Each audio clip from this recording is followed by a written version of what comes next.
David learns of Saul's death. 2 Samuel chapter 1. After the death of Saul, David returned from his victory over the Amalekites and spent 2 days in Ziklag. On the third day, a man arrived from Saul's army camp. He had torn his clothes and put dirt on his head to show that he was in mourning. He fell to the ground before David in deep respect. "Where have you come from?" David asked. "I escaped from the Israelite camp." The man replied. "What happened?" David demanded. "Tell me how the battle went." The man replied, "Our entire army fled from the battle. Many of the men are dead, and Saul and his son Jonathan are also dead." "How do you know Saul and Jonathan are dead?" David demanded of the young man.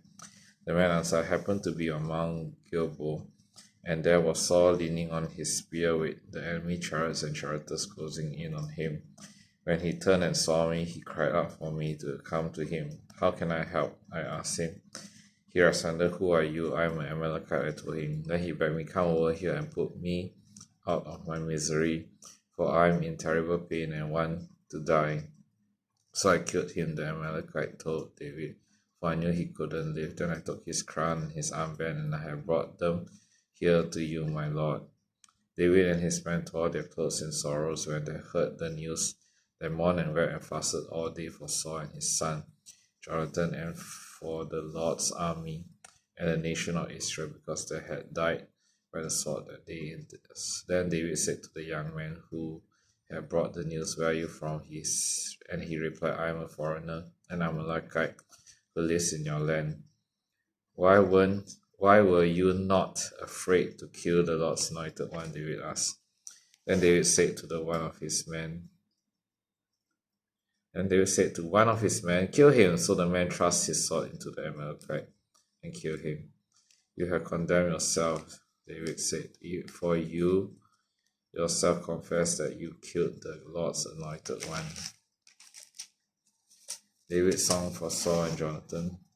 Then David composed a funeral song for Saul and Jonathan, and he commanded that it be taught to the people of Judah. It is known as the Song of the Bow, and it is recorded in the book of Jasher.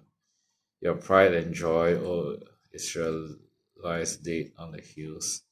Oh, how the mighty heroes have fallen. Don't announce the news in Gath. Don't proclaim it in the streets of Ascalon, or the daughters of the Philistines will rejoice, and the pagan will laugh in triumph. O mountain of Gilboa, let there be no dew or rain upon you, nor fruitful fields producing offerings of grain. For there the shoe of the mighty heroes was defied. The shoe of Saul will no longer be anointed with oil. The bow of Jonathan was powerful, and the sword of Saul did its mighty work.